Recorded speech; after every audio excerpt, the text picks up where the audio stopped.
고요한 묵상의 시간, 마음을 채우는 이야기의 숲에 오신 여러분을 환영합니다. 오늘 우리는 삶의 가장 깊은 관계 속에서 피어나는 갈등과 화해, 그리고 그 모든 것을 넘어서는 신성한 사랑에 대한 이야기를 나누고자 합니다. 이 이야기가 여러분의 마음에 깊은 울림과 위로를 주기를 소망합니다. 본격적인 이야기에 앞서 잠시 여러분의 도움이 필요합니다. 여러분이 눌러주시는 좋아요와 구독은 이 은혜로운 말씀이 더 많은 이들에게 닿을 수 있는 큰 힘이 됩니다. 이 귀한 나눔에 동참해주시는 모든 분들의 삶에 하나님의 평강이 가득하기를 기도합니다.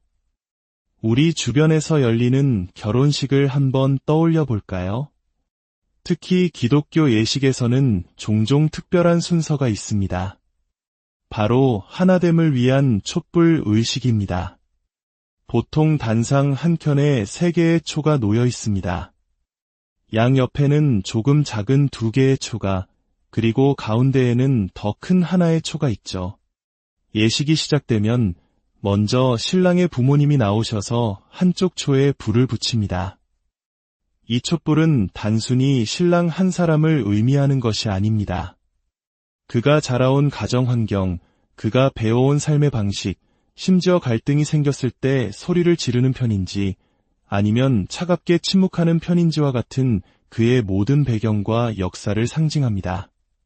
그가 과거에 겪었던 상처나 아픔, 그로 인해 형성된 성격까지도 모두 이 작은 불꽃 안에 담겨 있습니다. 이어서 신부의 부모님이 나오셔서 반대편 초에 불을 밝힙니다. 이 촛불 역시 마찬가지입니다. 한 가정의 사랑스러운 딸, 그녀가 살아온 모든 시간과 경험, 그녀만의 소통 방식과 상처들이 그 불꽃 속에서 조용히 타오릅니다. 그리고 예식의 절정에서 주례자는 이제 2 사람이 한 몸을 이룰지니 라는 성경 구절을 낭독합니다. 그러면 신랑과 신부가 각자의 촛불을 들고 함께 가운데의 큰 초에 불을 옮겨 붙입니다. 이제 2개의 다른 삶이 만나 새로운 하나의 공동체를 이루었음을 선포하는 순간입니다. 하지만 여기서 우리가 흔히 간과하는 중요한 점이 있습니다. 많은 경우 사람들은 가운데 초에 불을 붙인 뒤 양옆에 있던 2개의 촛불을 불어서 꺼버립니다. 마치 이제 개인은 사라지고 오직 하나만 남았다는 듯이 말이죠. 하지만 그것은 성경이 말하는 결혼의 진정한 의미가 아닙니다. 결혼은 나 자신을 잃어버리는 과정이 아닙니다. 오히려 결혼이 어려운 이유는 서로 다른 배경과 상처를 가진 나와 너라는 2 존재가 각자의 모습을 그대로 가지고 새로운 관계 안으로 들어오기 때문입니다. 우리는 사라지지 않습니다. 우리는 각자의 촛불을 켠 채로 함께 3번째 불꽃을 밝히는 것입니다. 결혼의 목적은 2 가지로 요약할 수 있습니다. 첫째는 동역입니다. 하나님께서 우리에게 주신 사명, 즉 이 세상을 진리와 아름다움, 그리고 선함으로 채워가는 일을 혼자서는 온전히 감당할 수 없기에 서로 돕는 파트너가 되는 것입니다. 둘째는 상징입니다. 결혼은 변치 않는 하나님의 언약, 그 신실하신 사랑이 어떠한지를 세상에 보여주는 그림과 같습니다. 성경에서 하나님의 백성이 하나님을 배반했을 때 이를 우상 숭배가 아닌 간음이라고 표현하는 이유가 바로 여기에 있습니다. 결혼은 그만큼 신성한 언약의 모형이기 때문입니다. 이러한 이해는 오늘날 만연한 낭만적 결혼관과는 근본적으로 다릅니다. 이 사람을 만나 내 인생이 완성될 거야, 상대방이 나의 모든 필요를 채워줄 거야라는 생각은 사실 사랑이 아니라 기생하는 것에 가깝습니다. 2 사람 모두가 그런 기대를 품고 결혼한다면 그것은 마치 숙주 없는 2 마리의 진드기가 서로의 피를 빨아먹으려는 것과 같습니다. 결국 둘 다 공허해질 뿐입니다. 이제 오늘 우리가 함께 깊이 묵상할 성경 본문 아가서 5장으로 들어가 보겠습니다. 아가서는 성경에서 가장 뜨겁고 아름다운 사랑의 노래로 알려져 있습니다. 그런데 놀랍게도 이 아름다운 사랑 노래의 약 20%가 갈등에 대해 이야기합니다. 이는 일주일에 하루 반, 1년이면 78일이 갈등 상태에 있다는 뜻입니다. 성경은 인간관계, 특히 부부나 깊은 우정 속에서 갈등이 얼마나 빈번하고 자연스러운 일인지를 현실적으로 보여줍니다.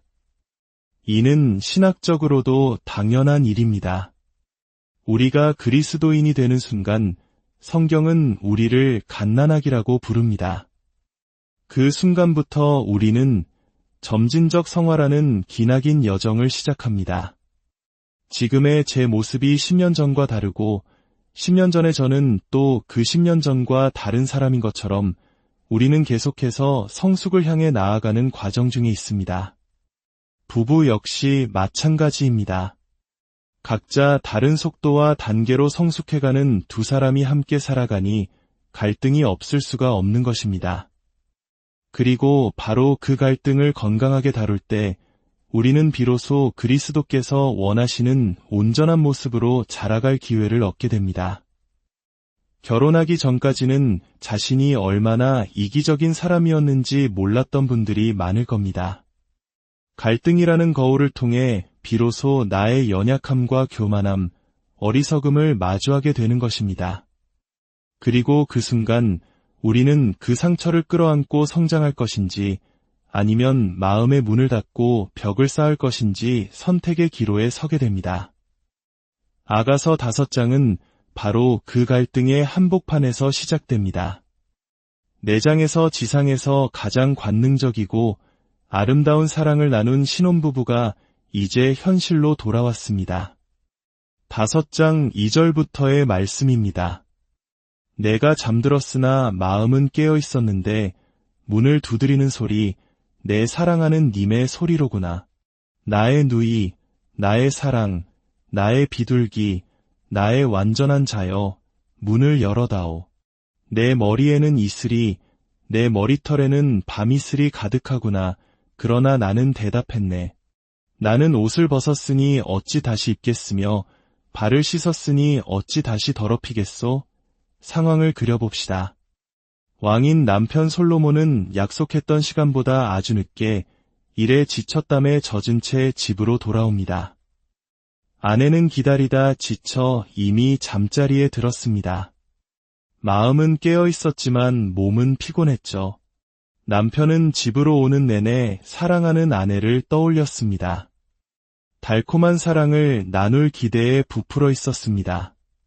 하지만 그의 기대와 달리 아내의 기대는 편히 쉬고 싶은 마음뿐이었습니다. 그는 사랑의 언어로 문을 두드리지만 그녀는 차갑게 거절합니다. 너무 늦었잖아요. 난 이미 잠잘 준비 다 끝났단 말이에요. 이것이 바로 성경에 기록된 피곤해서 싫다는 아내의 모습입니다. 부부 갈등의 거의 대부분은 이처럼 채워지지 않은 기대에서 비롯됩니다. 서로에게 말하지 않았던 기대들이 부딪히는 순간 갈등의 불꽃이 튀는 것이죠. 남편의 반응을 주목해 보십시오. 그는 문고리에 손을 댑니다. 하지만 이것은 문을 부수고 강제로 들어가려는 행동이 아닙니다. 오히려 문고리에 향유를 바르는 사랑과 존중의 표현이었습니다. 그는 자신의 실망감을 폭력적으로 표출하지 않았습니다.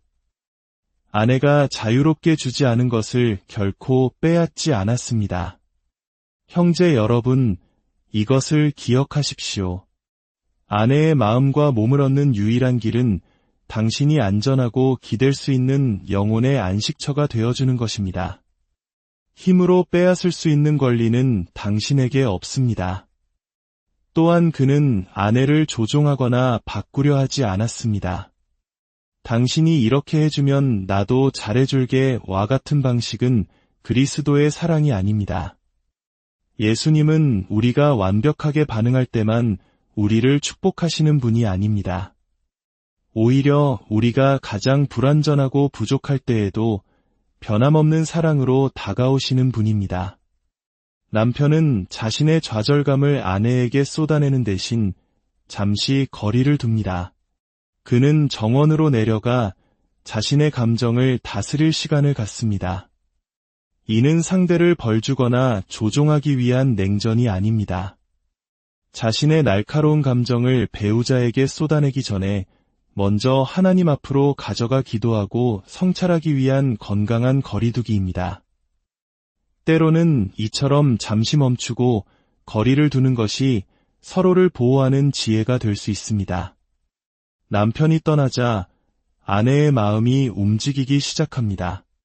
그의 부드러운 손길과 사랑의 표현이 뒤늦게 마음에 와 닿은 것입니다. 그녀는 급히 일어나 문을 열었지만 남편은 이미 떠나고 없었습니다. 그녀는 남편을 찾아 헤매기 시작합니다. 성경은 파수꾼들이 그녀를 때리고 상처 입혔다고 표현하는데 이는 실제로 폭행을 당했다는 의미가 아닙니다. 남편을 찾지 못하는 그녀의 마음이 그만큼 아프고 찢어졌다는 시적인 표현입니다. 그녀는 도시의 여인들, 즉 자신의 친구들을 찾아가 도움을 청합니다.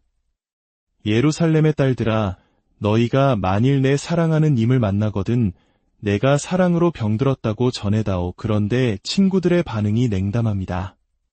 그 남자가 다른 남자보다 나은 게 뭔데? 너처럼 아름다운 여자가 왜 그런 남자 때문에 상심하고 있니? 이것이 바로 우리가 경계해야 할 조언입니다. 갈등 상황에서 우리는 종종 내 편을 들어줄 사람을 찾고 상대방을 비난하며 위로받으려 합니다. 그러나 지혜로운 아내는 친구들의 말에 흔들리지 않습니다. 오히려 그녀는 자신의 남편이 얼마나 멋진 사람인지 자랑하기 시작합니다. 나의 사랑하는 님은 희고도 불검한 사람 가운데 뛰어나네. 그의 머리는 순금 같고 그의 눈은 시냇가의 비둘기 같아 젖으로 씻은 듯하고 아름답게 박혔구나. 그의 뺨은 향기로운 꽃밭 같고 그의 입술은 백합화 같으며 모략의 즙이 뚝뚝 떨어지네. 그는 모든 것이 사랑스러우니 이 사람이 바로 나의 사랑하는 님이여 나의 친구라네. 그녀는 남편의 단점이 아니라 장점의 전문가였습니다. 그녀는 남편을 존중하고 높였습니다. 그러자 놀라운 변화가 일어납니다. 그녀의 칭찬을 들은 친구들은 태도를 바꿔 이렇게 말합니다. 그렇게 멋진 분이라면 우리도 함께 찾아 나서겠어.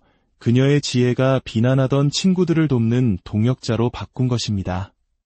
물론 어떤 경우에는 반드시 다른 사람의 도움을 구해야 합니다. 배우자가 자신이나 다른 사람에게 위험이 될 때, 중독 문제로 인해 결혼 생활이 더 이상 유지되기 어려울 때, 그리고 더 이상은 이런 식으로 살 수 없다고 느낄 때는 반드시 신뢰할 수 있는 목사님이나 상담가, 공동체의 도움을 받아야 합니다. 침묵이 미덕이 아닌 때가 분명히 있습니다. 이제 건강한 갈등 해결을 위한 몇 가지 복음적인 원칙을 나누고 싶습니다. 이는 우리 신랑 되신 예수님께서 그의 신부인 우리를 어떻게 대하시는지를 본받는 것입니다. 첫째, 결코 배우자에게 거칠게 반응하지 마십시오. 예수님은 불평하고 의심하는 우리에게도 결코 거칠게 말씀하지 않으셨습니다.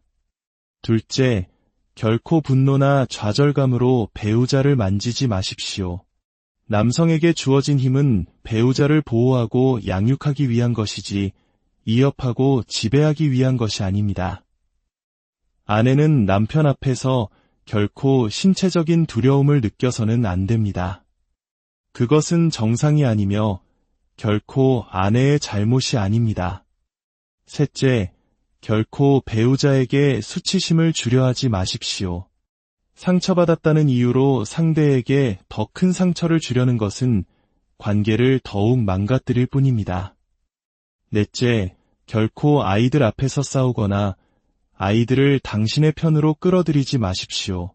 다섯째, 결코 과거의 잘못을 끄집어내지 마십시오. 예수님께서 우리의 과거를 들추실 때는 오직 우리의 현재를 치유하고 미래를 구원하기 위함일 때뿐입니다. 우리는 그런 능력이 없기에 현재의 문제에만 집중해야 합니다. 6째, 결코 이기려고 하지 마십시오. 부부는 같은 팀입니다. 싸움에서 이기는 것은 결국 관계에서 지는 것입니다. 마지막으로, 문제 해결을 결코 미루지 마십시오. 해를 넘기지 말라는 말씀을 오해하여 피곤한 상태에서 밤새 싸우라는 뜻이 아닙니다. 때로는 잠시 쉬고 맛있는 것을 먹는 것만으로도 많은 갈등이 해결됩니다. 그러나 근본적인 문제를 해결하려는 진지한 마음과 노력은 결코 멈추어서는 안 됩니다. 아내는 마침내 정원에서 남편을 찾아냅니다. 남편은 자신을 찾아온 아내를 보고 이렇게 말합니다. 내 사랑아, 그대의 아름다움이 예루살렘처럼 사랑스럽고 깃발을 세운 군대처럼 이풍당당하구나. 그대의 눈이 나를 압도하니 제발 눈을 돌려다오. 싸움이 있고 불과 몇 시간 뒤 그는 자신이 얼마나 어리석었는지 깨닫고 부끄러워하고 있습니다. 그리고는 다시 한번 아내의 아름다움을 찬양하며 사랑을 고백합니다. 신혼여행 때 했던 그 고백처럼 변함없는 사랑을 확인시켜줍니다. 당신은 여전히 나의 유일한 사랑이며 내 마음의 여왕이요. 그의 고백을 들은 아내는 자신이 왜 그를 찾아 헤맸는지 깨닫습니다. 그가 아직도 나를 사랑할까? 나에게 실망하지 않았을까? 나는 여전히 그에게 안전한 존재일까? 그녀는 바로 그 사랑을 확인하고 싶었던 것입니다. 서로의 마음을 확인한 순간 그들의 싸움은 완전히 끝이 났습니다. 이야기는 단지 부부관계에만 국한되지 않습니다. 이것은 하나님과 우리 사이의 이야기이기도 합니다. 우리는 종종 하나님께 실망을 안겨드리고 그분의 마음에 상처를 입힙니다. 마치 늦은 밤 문을 열어주지 않았던 아내처럼 말입니다. 신약 성경에 나오는 베드로의 이야기는 우리에게 큰 위로를 줍니다. 그는 예수님을 죽는 한이 있어도 결코 부인하지 않겠다고 맹세했지만 그날 밤 3번이나 예수님을 모른다고 저주하며 부인했습니다. 닭이 울었을 때 예수님과 눈이 마주친 베드로는 뛰쳐나가 슬피 울었습니다. 그는 깊은 수치심과 죄책감에 빠졌습니다. 부활하신 예수님은 그런 베드로를 찾아가셨습니다. 그리고 물으셨습니다. 요한의 아들 시몬아, 내가 나를 아가페 사랑하느냐? 아가페는 모든 것을 내어주는 희생적이고 무조건적인 사랑입니다. 베드로는 차마 그렇게 대답하지 못하고 주님, 제가 주님을 필레오 사랑하는 줄 주께서 아시나이다 라고 말합니다. 필레오는 친구 사이의 우정 같은 사랑입니다. 예수님은 다시 한번 아가페 사랑을 물으셨지만 베드로는 또다시 필레오 사랑을 고백합니다. 그러자 3번째 질문에서 예수님은 베드로의 눈높이로 내려오셔서 물으십니다. 요한의 아들 시몬아, 내가 나를 필레오 사랑하느냐?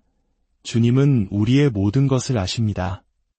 우리의 연약함, 우리의 한계, 우리의 깨어진 마음까지도 다 아십니다.